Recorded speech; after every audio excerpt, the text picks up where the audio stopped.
2007 میں اسلام آباد کی لال مسجد میں کیے گئے فوجی آپریشن کے 13 سال گزرنے کے بعد مسجد کے خطیب مولانا عبدالعزیز نے اب یہ دعویٰ کیا ہے کہ انہوں نے مسجد سے چھپ کر فرار ہونے کے لیے برقع نہیں پہنا تھا، بلکہ انہیں گرفتار کرنے کے بعد زبردستی پہنایا گیا تھا۔ تاہم سچ تو یہ ہے کہ مولانا عبدالعزیز کو مسجد سے نکلنے والی درجنوں لڑکیوں کے جھرمٹ سے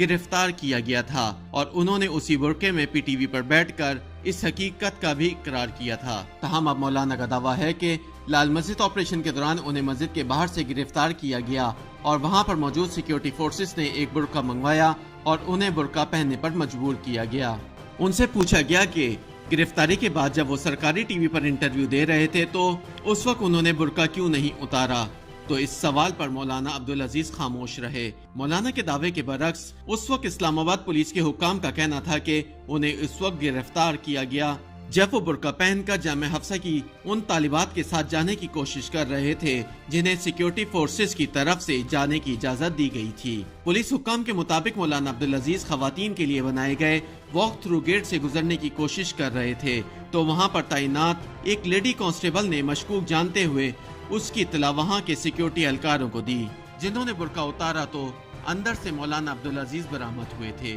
یاد رہے کہ مولانا عبدالعزیز کے چھوٹے بھائی عبدالرشید غازی نے مسجد ہی میں رہ کر سیکیورٹی فورسز کا مقابلہ کرنے کا فیصلہ کیا تھا اور بعد میں کئی ایس ایس جی کمانڈوز کو شہید کرنے کے بعد خود بھی گولیوں کا نشانہ بن گئے تھے۔ جولائی 2007 میں اسلام آباد کی لال مسجد پر کیے جانے والے فوجی آپریشن کو 13 سال گزر چکے ہیں، لیکن آج بھی یہ معاملہ حل نہیں ہوا۔ آج بھی اس دھوئیں سے کبھی کبھی چنگاری نکلتی ہے جو کسی بھی وقت کسی بڑے حادثے کا پیش خیمہ بن سکتی ہے۔ کچھ لوگ اس آپریشن کے حق میں بات کرتے ہیں تو کچھ لوگ اس معاملے کو کسی تادیبی کارروائی کے بغیر حل کرنے کا گلہ کرتے ہیں۔ آئیے جانتے ہیں کہ اس فوجی آپریشن کے محرکات آخر کیا تھے۔ مئی اور جون 2007 میں لال مسجد کی انتظامیہ کے زیر انتظام چلنے والے مختلف مدارس کے طلباء اسلام کی ترویج، ملک میں اسلامی نظام کے قیام اور وفاقی دارالحکومت کو بے حیائی سے پاک کرنے کے لیے متحرک تھے۔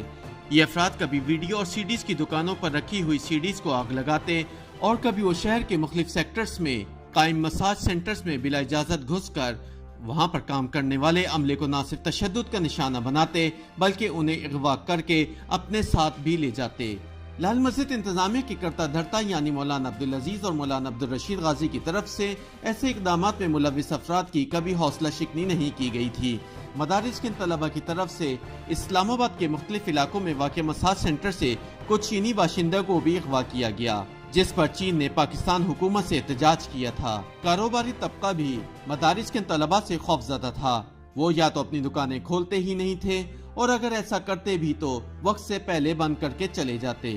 اسلام آباد کی پولیس ذمہ داروں کے خلاف کارروائی کرنے سے ڈرتی تھی اور ایسا نہ کرنے کی وجہ اسے ایک حساس معاملہ قرار دیتی تھی۔ پولیس حکام کے دعووں کے برعکس 2 مرتبہ پولیس کی ٹیم جب ذمہ داروں کو گرفتار کرنے لال مسجد پہنچی تو وہاں پناہ لیے ہوئے ملزمان نے ان پولیس اہلکاروں کو نہ صرف زد و خوف کیا بلکہ انہیں یرغمال بھی بنا لیا، جس کے بعد اس وقت کے ڈپٹی کمشنر چودھری محمد علی نے اپنا اثر و رسوخ استعمال کرتے ہوئے ان پولیس اہلکاروں کو ان کے چنگل سے آزاد کروایا۔ رہائی سے پہلے کچھ مسلح افراد نے اس عمارت کو بھی آگ لگا دی تھی جس میں ان پولیس اہلکاروں کو یرغمال بنا کر رکھا گیا تھا۔ اس طرح کے واقعات کے بعد اس وقت فوجی صدر پر دنیا کی طرف سے ذمہ داروں کے خلاف کارروائی کے لیے دباؤ بڑھتا چلا گیا۔ ان تمام واقعات کو دیکھتے ہوئے صدر پرویز مشرف جو اس وقت آرمی چیف بھی تھے نے ذمہ داران کے خلاف کارروائی کا فیصلہ کیا۔ اسلام آباد پولیس کی سیکیورٹی ڈویژن کے ایک اہلکار کے مطابق لال مسجد میں چھپے ہوئے مبینہ شدت پسندوں کے خلاف کارروائی سے پہلے پورے اسلام آباد اور بالخصوص لال مسجد کے قریب 4 سیکٹرز کی ریکی کی گئی اور ریکی کے لیے نہ صرف متعلقہ تھانے کے انچارج سٹی سرکل کے ایس پی کے علاوہ اس کام کے لیے لاہور سے بھی خصوصی ٹیمیں بلوائی گئی تھیں۔ اہلکار نے بتایا کہ اسلام آباد پولیس نے ریکی کا کام مکمل کر کے کارروائی کے لیے لال مسجد سے کچھ فاصلے پر مختلف مقامات پر مورچے بھی بنائے تھے، تاہم لال مسجد میں چھپے ہوئے لوگوں کو ان مورچوں کے بارے میں معلوم ہو گیا تھا، جس کے بعد ان مورچوں میں کسی پولیس اہلکار کو نہیں بھیجا گیا۔ سیکیورٹی ڈویژن کے اہلکار کے مطابق پولیس نے پہلے اپنی مدد کے لیے رینجرز کو طلب کیا تھا، لیکن جب لال مسجد کی طرف سے ہونے والی فائرنگ کے نتیجے میں ایک رینجرز اہلکار کی شہادت ہوئی تو اس کے بعد فوج کو بلانا ناگزیر ہو گیا تھا۔ سیکیورٹی ڈویژن کے اہلکار کے مطابق آپریشن شروع ہونے سے پہلے لال مسجد اور اسلام آباد کی ضلع انتظامیہ کے ذمہ داران ایک دوسرے سے رابطے میں تھے اور جب فوج کو طلب کیا گیا تو آپریشن میں ہلاک ہونے والے عبدالرشید غازی نے ضلع انتظامیہ کے افسر سے فوج بلانے کی وجہ پوچھی تو بتایا گیا کہ چونکہ بارشوں کا موسم شروع ہونے والا ہے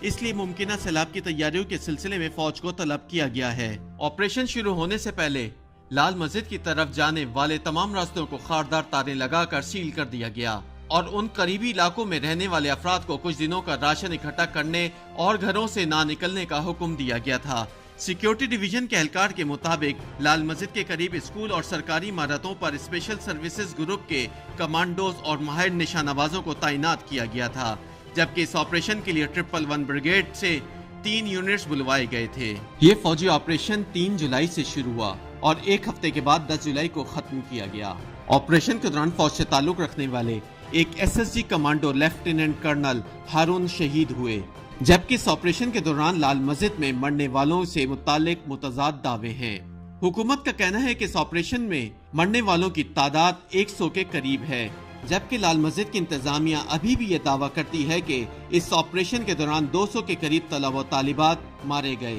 اس آپریشن کے دوسرے روز یعنی 4 جولائی کو لال مسجد میں پناہ لیے ہوئے مبینہ شدت پسند اور سیکیورٹی فورسز کے درمیان فائرنگ کے تبادلے میں ایک نجی ٹی وی کے کیمرامین اور ڈرائیور کو کمر پر گولیاں لگیں، جن میں سے ایک آج بھی بستر پر ہیں، جبکہ دوسرے زندگی بھر کے لیے اپاہج ہو گئے ہیں۔ جب تک آپریشن جاری رہا تب تک کتنی اموات ہوئیں کسی کو معلوم نہیں، تاہم یہ معلومات آپریشن ختم ہونے کے بعد ملی۔ ہارون غازی اس فوجی آپریشن میں مرنے والے عبدالرشید غازی کے صاحبزادے ہیں۔ جس وقت یہ آپریشن شروع ہوا تو وہ اپنے خاندان کے ہمراہ اپنے گھر میں موجود تھے، جو کہ لال مسجد سے ملکہ تھا۔ ان کا کہنا ہے کہ مولانا عبدالعزیز بھی ان کے ہمراہ رہتے تھے اور جس وقت آپریشن شروع ہوا تو دونوں بھائی یعنی مولانا عبدالعزیز اور عبدالرشید غازی کے خاندان وہاں پر موجود تھے۔ انہوں نے کہا کہ آپریشن شروع ہونے سے پہلے راشن اکٹھا کر لیا گیا تھا، لیکن انتظامیہ کی طرف سے فوجی کارروائی سے پہلے لال مسجد اور اس سے مہلکہ عمارت جہاں طالبات کا مدرسہ جامع حفصہ واقع تھا اور ان کے گھروں کی بجلی اور گیس منقطع کر دی گئی تھی۔ انہوں نے کہا کہ آپریشن کے دوسرے دن 3 درجن سے زائد افراد کی لاشیں ان کے گھر کے صحن اور جامع حفصہ میں پڑی ہوئی تھیں۔ ہارون غازی کے بقول اس آپریشن کے دوران وہاں پر تعینات سیکیورٹی گارڈز کے پاس 14 کلاشنکوف اور اسلحہ موجود تھا، جو کہ لائسنس یافتہ تھا۔ انہوں نے کہا کہ لال مسجد میں موجود ایک طالب علم نے واکی ٹاکی کے ذریعے اطلاع دی کہ اندر اسلحہ ختم ہو گیا ہے، تاہم مولانا عبدالرشید غازی نے واکی ٹاکی کے ذریعے اس تاثر کو زائل کرنے کی کوشش کی کہ تاکہ کہیں آپریشن میں شدت نہ آ جائے۔ ہارون غازی کہتے ہیں کہ اس آپریشن کے دوران جب کرفیو میں نرمی کی گئی تو اس موقع پر گھروں میں مقید دونوں بھائیوں کی فیملی جن میں خواتین شامل تھی وہاں سے نکلی اور ہارون غازی بھی اپنی والدہ کے ساتھ وہاں سے نکل گئے۔ انہوں نے کہا کہ اگر ضلع انتظامیہ کو اس بات کا علم ہوتا تو وہ انہیں بھی گرفتار کر لیتے، کیونکہ ان کے اور ان کے والدہ کے خلاف بھی مقدمات درج تھے۔ انہوں نے کہا کہ جس روز ان کے والد اس آپریشن میں ہلاک ہوئے تو اس سے پہلے بھی وہ اپنے بچوں کے ساتھ رابطے میں تھے۔ مولانا عبدالرشید غازی جس روز ہلاک ہوئے تو اس وقت العدم تنظیم القاعدہ کے رہنما اسامہ بن لادن کا ایک پیغام بھی آیا تھا، جس میں انہوں نے عبدالرشید غازی کو اسلام کا ہیرو قرار دینے کے ساتھ ساتھ پاکستانی مسلح افواج کے خلاف اعلان جنگ بھی کیا۔ اس فوجی آپریشن میں مرنے والے زیادہ تر افراد کی شناخت DNA ٹیسٹ کے ذریعے کروائی گئی تھی۔ لال مسجد آپریشن کے مرکزی کردار مولانا عبدالعزیز نے مدارس کے طلبہ کی طرف سے دین اسلام کی ترویج اور فحاشی کے خلاف کیے جانے والے اقدامات کو آپریشن کی وجہ قرار نہیں دیا، بلکہ ان کے بقول ان کے خلاف آپریشن افغان جہاد کی حمایت کرنے کی بنا پر کیا گیا۔ اس مذاکراتی عمل کی عینی شاہد اور دینی جماعتوں کے سرگرمیوں کی کوریج کرنے والے صحافی علی شیر کے مطابق حکومتی اور مذاکراتی ٹیم اور لال مسجد انتظامیہ کے درمیان جس معاہدے پر اتفاق ہوا تھا اس میں یہ بات بھی شامل تھی کہ مولانا عبدالرشید غازی اپنے دیگر ساتھیوں کے ہمراہ اسلام آباد سے اپنے آبائی علاقے رجحان جمالی جو کہ جنوبی پنجاب میں واقع ہے میں چلے جائیں گے اور دوبارہ کبھی بھی وہ اسلام آباد کا رخ نہیں کریں گے۔ علی شیر کے مطابق سابق فوجی صدر نے اس معاہدے کی منظوری نہیں دی تھی، جس کے بعد آپریشن شروع کیا گیا۔ اس آپریشن کے خاتمے کے بعد ایک طویل عدالتی جنگ کا آغاز ہو گیا اور لال مسجد آپریشن کے حقائق معلوم کرنے کے لیے ایک عدالتی کمیشن بھی تشکیل دیا گیا اور اس کمیشن میں پیش ہونے والے افراد کی ایک لمبی فہرست بھی موجود ہے۔ اس آپریشن میں مرنے والے افراد کے ورثاء کو معاوضے کا اعلان کے علاوہ اس آپریشن کے دوران منہدم ہونے والے خواتین کے مدرسے جامع حفصہ کی دوبارہ تعمیر کے لیے ضلع انتظامیہ کی طرف سے سیکٹر H8 میں 20 کنال کا ایک پلاٹ بھی دیا گیا۔ لال مسجد انتظامیہ کا موقف ہے کہ اس آپریشن میں مرنے والے کسی بھی شخص کے ورثہ کو معاوضہ نہیں دیا گیا۔ اسلام آباد ضلع انتظامیہ نے سپریم کورٹ کے حکم پر جامع حفصہ کی تعمیر کے لیے مختص کیا جانے والا پلاٹ منسوخ کر دیا اور ضلع انتظامیہ نے انہیں اسلام آباد کے نوائی علاقے ترنول میں خواتین کے مدرسے کے لیے 10 مرلے کا پلاٹ دینے کی پیشکش کی ہے، جسے لال مسجد کی انتظامیہ ابھی تک قبول نہیں کر رہی۔ لال مسجد آپریشن کے مرکزی کردار مولانا عبدالعزیز کے مقدمات مختلف عدالتوں میں چلائے گئے اور وہ تمام مقدمات میں باعزت بری ہو گئے۔ مبصرین کے مطابق لال مسجد آپریشن کو 1 دہائی سے زیادہ عرصہ گزرنے اور درجنوں افراد کی اموات کے باوجود آج بھی لال مسجد کا مسئلہ موجود ہے۔ کبھی لال مسجد کی انتظامیہ اپنے حقوق کے لیے مظاہروں کے علاوہ سڑکیں بلاک کر دیتی ہے اور کبھی ریاست لوگوں کی جان و مال کی حفاظت کی آڑ میں سڑکوں کو بند کر دیتی ہے، جس کا خمیازہ عوام کو ہی بھگتنا پڑتا ہے۔